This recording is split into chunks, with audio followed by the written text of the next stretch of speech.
Hello and welcome back to another episode of Bedtime Stories. My name is Tracy and I am your host. Tonight we are reading chapter 22 of A Princess of Mars, the first book in the John Carter of Mars series by Edgar Rice Burroughs, firmly within the public domain and protecting me from copyright infringement lawsuits. So, before I read this chapter, which is entitled I Find Dejah, spoiler alert, I have to ask you some very serious questions. Did you go pee in the potty yet? Have you brushed your teeth? Have you got your water next to the bed? I've got tea and water right now, right here with it. That's because I'm talking and not just going to sleep. Have you done your stretches? Got all that done already? You're so good. You're doing so good. I love you so much. Great job. All right, well, like the video, subscribe to the channel, and click that notification bell for bonus points. But unfortunately, like improv, the points are made up and they don't matter. So enjoy that. Okay, so chapter 22, I Find Dejah. Let's begin. The majordomo, to whom I reported, had been given instructions to station me near the person of the Jeddak, who in time of war is always in great danger of assassination. As the rule is all is fair in war seems to constitute the entire ethics of Martian conflict. He therefore escorted me immediately to the apartment in which Than then was. The ruler was engaged in conversation with his son, Sab Than, and several courtiers of his household, and did not perceive my entrance. The walls of the apartment were completely hung with splendid tapestries, which hid any windows or doors which may have pierced them. The room was lighted by imprisoned rays of sunshine, held between the ceiling proper and what appeared to be a ground glass false ceiling a few inches below. My guide drew aside one of the tapestries, disclosing a passage which encircled the room, between the hangings and the walls of the chamber. Within this passage I was to remain, he said, so long as Than was in the apartment. When he left, I was to follow. My only duty was to guard the ruler and keep out of sight as much as possible. I would be relieved after a period of 4 hours. The majordomo then left me. The tapestries were of a strange weaving which gave the appearance of heavy solidarity from one side, but from my hiding place I could perceive all that took place within this room as readily as though there had been no curtain intervening. Scarcely had I gained my post than the tapestry at the opposite end of the chamber separated, and 4 figures of the guard entered, surrounding a female figure. As they approached Than, the soldiers fell to either side, and there standing before the Jeddak and not 10 feet from me, her beautiful face radiant with smiles, was Dejah Thoris. Sab Than, Prince of Zodanga, advanced to meet her, and hand in hand they approached close to the Jeddak. Then looked up in surprise, and rising, saluted her. To what strange freak do I owe this visit from the Princess of Helium, who 2 days ago, with rare consideration for my pride, assured me that she would prefer Talhalgus, the green thark, to my son? Dejah Thoris only smiled the more, and with the roguish dimples playing in the corners of her mouth, she made the answer. From the beginning of time upon Barsoom, it has been the prerogative of a woman to change her mind as she listed, and to dissemble in matters concerning her heart. Okay, so let me start that over again because I don't do like fancy lady speak very well. It does not come naturally to me. From the beginning of time upon Barsoom, it has been the prerogative of woman to change her mind, as she listed, and to dissemble in matters concerning her heart. That you will forgive Than as has your son. 2 days ago I was not sure of his love for me, but now I am, and I have come to beg of you to forget my rash words and to accept the assurance of the Princess of Helium, that when the time comes she will wed Sab Than, Prince of Zodanga. I am glad to hear you have so decided, replied Than. It is far from my desire to push war farther against the people of Helium, and your promise shall be recorded, and a proclamation to my people issued forthwith. It were better, Thancosis, interrupted Dejah Thoris, that the proclamation wait the ending of this war. It would look strange indeed to my people and to yours were the Princess of Helium to give herself to her country's enemy in the midst of hostilities. Cannot the war be ended at once? Spoke Sab Than. It requires but the word of Thancosis to bring peace. Say it, my father. Say the word that will hasten my happiness and end this unpopular strife. We shall see, replied Thancosis, how the people of Helium take to peace. I shall at least offer it to them. Dejah Thoris, after a few words, turned and left the apartment, still followed by her guards. Thus was the edifice of my brief dream of happiness dashed, broken to the ground of reality. The woman for whom I had offered my life, and from whose lips I had so recently heard a declaration of love for me, had lightly forgotten my very existence and smilingly given herself to the son of her people's most hated enemy. Although I had heard it with my own ears, I could not believe it.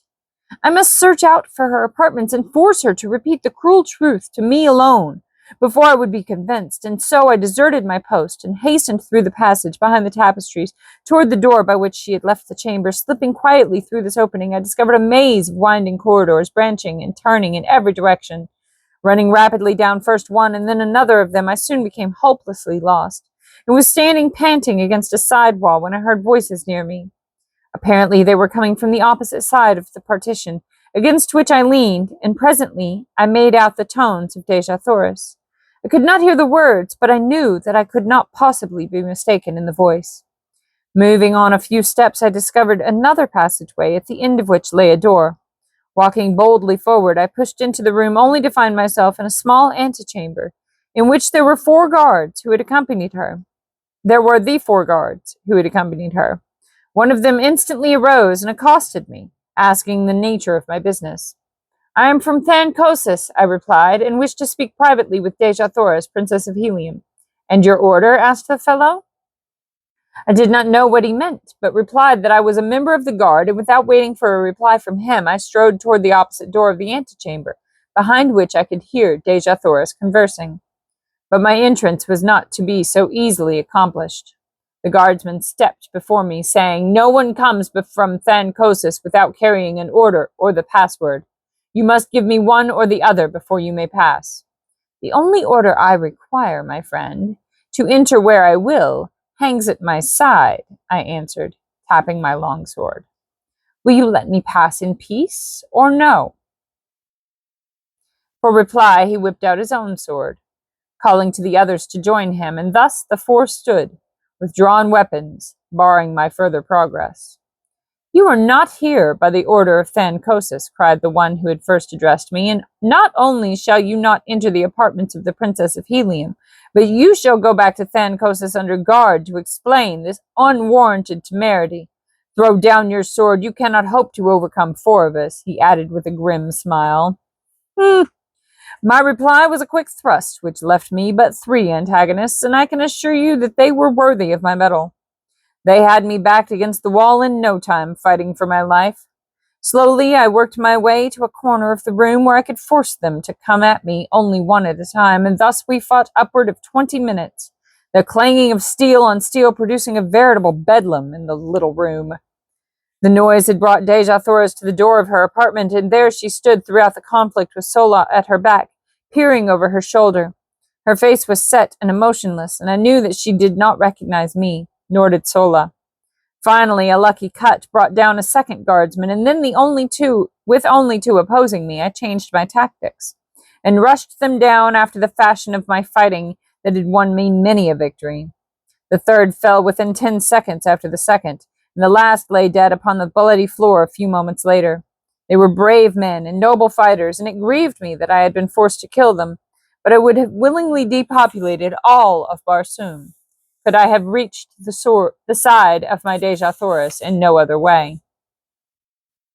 Sheathing my bloody blade, he didn't clean it, I advanced toward my Martian princess, who still stood mutely gazing at me without a sign of recognition. Who are you, Zodangan? She whispered. Another enemy to harass me in my misery?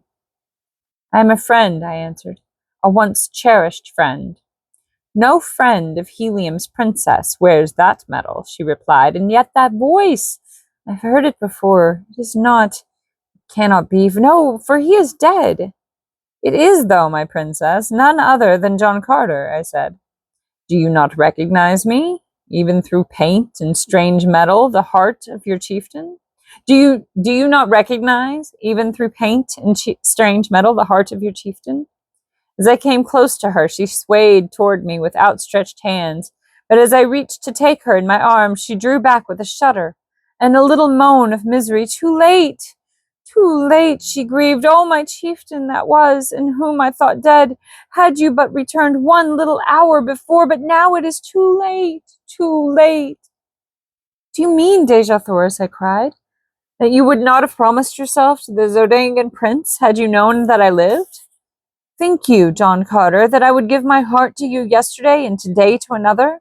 I thought that it lay buried with your ashes in the pits of Orhun, and so today I have promised my body to another, to save my people from the curse of a victorious Zodangan army.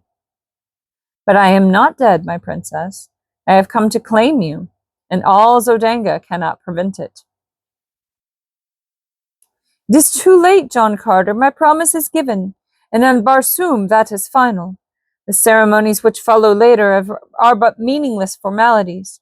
They make the fact of marriage no more certain than does the funeral cortege of a Jeddak again place the seal of death upon him. I am as good as married, John Carter. No longer may you call me your princess. No longer are you my chieftain. I know but little of your customs here upon Barsoom, Dejah Thoris, but I do know that I love you. And if you meant the last words you spoke to me that day as the hordes of Orhun were charging down upon us, no other man shall ever claim you as his bride. You meant them then, my princess, and you still mean them, and you mean them still. Say that it is true. I meant them, John Carter, she whispered. I cannot repeat them now, for I have given myself to another. Oh, if only you had known our ways, my friend, she continued half to herself. The promise would have been yours long months ago, but you could have claimed me before all others. And you could have claimed me before all others. It might have meant the fall of Helium, but I would have given my empire for my Tharkian chief. Then aloud she said, do you remember the night when you offended me? You called me your princess without having asked my hand of me, and then you boasted that you had fought for me. You did not know, and I should not have been offended. I see that now, but there was no one to tell you what I could not, that upon Barsoom there are two kinds of women in the cities of the red men, the one they fight for, that they may ask, the one they fight for, that they may ask them in marriage, the other kind they fight for also, but never ask their hands. When a man has won a woman, he may address her as his princess, or in any of the several terms which signify possession. You had fought for me, but had never asked me in marriage, and so when you called me your princess, you see, she faltered, I was hurt. But even then, John Carter, I did not repulse you as I should have done, until you made it doubly worse by taunting me with having won me through combat. I do not need to ask your forgiveness now, Dejah Thoris, I cried. You must know that my fault was of ignorance of your Barsoomian customs. What I failed to do through implicit belief that my petition would be presumptuous and unwelcome, I do now, Dejah Thoris. I ask you to be my wife, and by all the Virginian fighting blood that flows in my veins, you shall be. No, John Carter, it is useless, she cried hopelessly. I may never be yours while Sab Than lives. You have sealed his death warrant, my princess. Sab Than dies. Nor that either, she hastened to explain. I may not wed the man who slays my husband, even in self-defense. It is custom. We are ruled by custom upon Barsoom. It is useless, my friend. You must bear the sorrow with me. That at least we may share in common, that in the memory of the brief days among the Tharks. You must go now, nor ever see me again. Goodbye, my chieftain that was. Disheartened and dejected, I withdrew from the room. But I was not entirely discouraged. nor would I admit that Dejah Thoris was lost to me until the ceremony had actually been performed. As I wandered along the corridors, I was as absolutely lost in the mazes of winding passageways that I had been before I discovered Dejah Thoris's apartments. I knew that my only hope lay in escape from the city of Zodanga, for the matter of the 4 dead guardsmen would have to be explained, and as I could never reach my original post without a guide, suspicion would surely rest on me, so soon as I was discovered wandering aimlessly through the palace. Presently I came upon a spiral runway leading to a lower floor, and this I followed downward for several stories until I reached the doorway of a large apartment in which were a number of guardsmen. The walls of this room were hung with transparent tapestries, behind which I secreted myself without being apprehended. The conversation of the guardsmen was general, and awakened no interest in me until an officer entered the room and ordered 4 of the men to relieve the detail who were guarding the Princess of Helium. Now I knew my troubles would commence in earnest, and indeed they were upon me all too soon. For it seemed that the squad had scarcely left the guard room before one of their number burst in again breathlessly, crying that they had found their 4 comrades butchered in the antechamber. In a moment the entire palace was alive with people. Guardsmen, officers, courtiers, servants, and slaves ran helter-skelter through the corridors and apartments, carrying messages and orders and searching for signs of the assassin. This was my opportunity, and slim as it appeared, I grasped it. For as a number of soldiers came hurrying past my hiding place, I fell in behind them and followed through the great mazes of the palace until, in passing through a great hall, I saw the blessed light of day coming in through a series of larger windows. Here I left my guides and, slipping to the nearest window, sought for an avenue of escape. The windows opened upon a great balcony which overlooked one of the broad avenues of Zodanga. The ground was about 30 feet below, and at a light distance from the building was a wall fully 20 feet high, constructed of polished glass about a foot in thickness. To a red Martian, escape by this path would have appeared impossible, but to me, with my earthly strength and agility, it seemed already accomplished.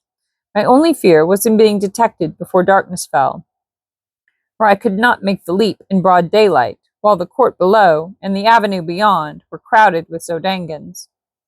Accordingly, I searched for a hiding place and finally found one by accident, inside a huge hanging ornament which swung from the ceiling of the hall, and about 10 feet from the floor.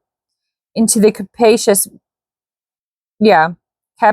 bowl-like vase I sprang with ease, and scarcely had I settled down within it that I heard a number of people enter the apartment. The group stopped beneath my hiding place, and I could plainly overhear their every word.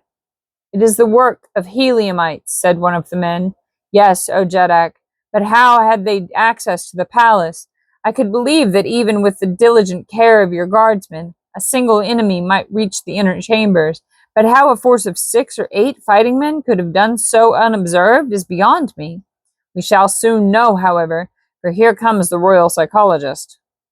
Another man now joined the group, and after making his formal greetings to his ruler, said, "O mighty Jeddak, it is a strange tale I read in the dead minds of your faithful guardsmen. They were felled not by a number of fighting men, but by a single opponent." He paused to let the full weight of this announcement oppress his hearers, and that his statement was scarcely credited was evidenced by the impatient exclamation of incredulity which escaped the lips of Thankosis. "What manner of weird tale are you bringing me, Notan?" he cried. "It is the truth, my Jeddak," replied the psychologist. "In fact, the impressions were strongly marked on the brain of each of the 4 guardsmen. Their antagonist was a very tall man wearing the medal of one of your own guardsmen, and his fighting ability was little short of marvelous, for he fought fair against the entire 4, and vanquished them by his surprising skill and superhuman strength and endurance. Though he wore the medal of Zodanga, my Jeddak, such a man was never seen before in this or any other country upon Barsoom. The mind of the Princess of Helium, whom I have examined and questioned, was a blank to me. She has perfect control, and I could not read one iota of it. She said that she witnessed a portion of the encounter, and that when she looked there was but one man engaged with the guardsman, a man whom she did not recognize as ever having seen. "Where is my erstwhile savior?" spoke another of the party, and I recognized the voice of the cousin of Thancosis, whom I had rescued from the green warriors. "By the metal of my first ancestor," he went on, "but the description fits him to perfection, especially as to his fighting ability." "Where is this man?" cried Thancosis. "Have him brought to me at once. What know you of him, cousin? It seems strange to me now that I think upon it, that there should have been such a fighting man in Zodanga, of whose name even we were ignorant before today. And his name too, John Carter. Who ever heard of such a name upon Barsoom?" Word was soon brought that I was nowhere to be found, either in the palace or at my former quarters in the barracks of the air squadron. Blah, blah, blah. Kantos Khan they had found and questioned, but he knew nothing of my whereabouts, and as to my past, he had told them he knew as little, since he had but recently... He had but recently met me during our captivity among the Warhoons. "Keep your eyes on this other one," commanded Thancosis. "He also is a stranger, and likely as not, they both hail from Helium. And where one is, we shall sooner or later find the other. Quadruple the air patrol, and let every man who leaves the city by air or ground be subjected to the closest scrutiny." Another messenger now entered with word that I was still within the palace walls. "The likeness of every person who has entered or left this palace grounds today has been carefully examined," concluded the fellow, "and not one approaches the likeness of this new padwar of the guards, other than that which was recorded of him at the time he entered." "Then we shall have him shortly," commented Thancosis contentedly, "and in the meanwhile we will repair to the apartments of the Princess of Helium, and question her in regard to the affair. She may know more than she cared to divulge to you, Notan. Come." They left the hall, and as darkness had fallen without, I slipped lightly from my hiding place and hastened to the balcony. Few were in sight, and choosing a moment when none seemed near, I sprang quickly to the top of the glass wall, and from there to the avenue beyond the palace grounds. And that's the end of chapter 22. I hope you enjoyed that. That's all for tonight. Good night. Sleep tight. Do not let bed bugs bite or any bugs of any variety bite. You control your body. No is a full sentence. I love you so much. But right now it's time for sleep. Good night, sweetheart.